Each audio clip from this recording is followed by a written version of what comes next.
Hi everyone. Welcome to our channel. Abu Dhabi నగరంలో ఈరోజు మనం రెగ్యులర్‌గా చేసుకునే పల్లి చట్నీ కాకుండా కొంచెం డిఫరెంట్‌గా చూపించబోతున్నానండి. ఇది ఇడ్లీ, దోస, వడ, బోండా, ఊతప్పం ఎందులోకైనా టేస్ట్ చాలా బావుంటుంది. ఫస్ట్ టైం మన ఛానల్ చూస్తున్న వాళ్ళు ఈ వీడియో నచ్చితే మన ఛానల్ సబ్స్క్రైబ్ చేసుకోండి. ఇంకా లేట్ చేయకుండా ఈ చట్నీ ఎలా ప్రిపేర్ చేసుకోవాలో చూద్దాం. ఈ చట్నీ కోసం స్టవ్ ఆన్ చేసి ప్యాన్‌లో 1 టేబుల్ స్పూన్ ఆయిల్ వేసి వేడి చేసుకోవాలి.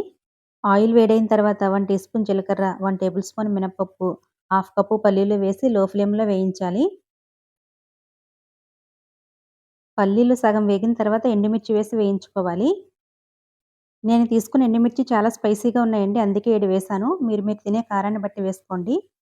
ఒక రెమ్మ కరివేపాకు కూడా వేసి వేయించాలి.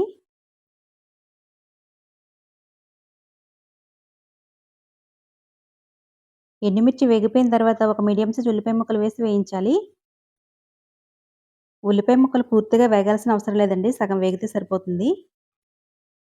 ఉల్లిపాయ ముక్కలు ఇలా ట్రాన్స్‌పరెంట్‌గా వేగిన తర్వాత చింతపండు వేసుకోవాలి. పెద్ద ఉసిరికాయ సైజంత చింతపండు వేసుకోండి సరిపోతుంది. చింతపండు వేసిన తర్వాత ఒక నిమిషం వేయించాలి. ఒక నిమిషం తర్వాత స్టవ్ ఆఫ్ చేసేసి వీటిని బాగా చల్లారనివ్వాలి.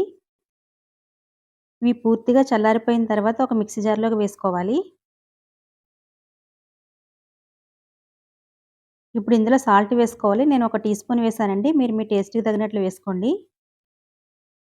కొంచెం కొంచెం నీళ్లు వేసుకుంటూ ఇలా మెత్తగా గ్రైండ్ చేసుకోవాలి. ఈ చట్నీ పలచగా కాకుండా కొంచెం గట్టిగా ఉంటేనే టేస్ట్ బావుంటుందండి. ఇప్పుడు ఈ చట్నీని ఒక బౌల్‌లోకి వేసుకుందాం.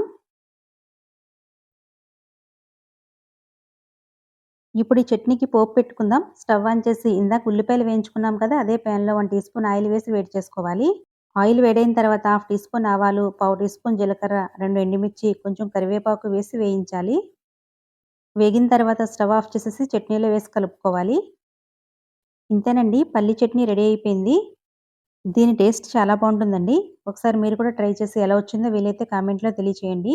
ఈ వీడియో నచ్చితే లైక్ చేసి మన ఛానెల్‌ని సబ్స్క్రైబ్ చేసుకోండి. Thank you for watching.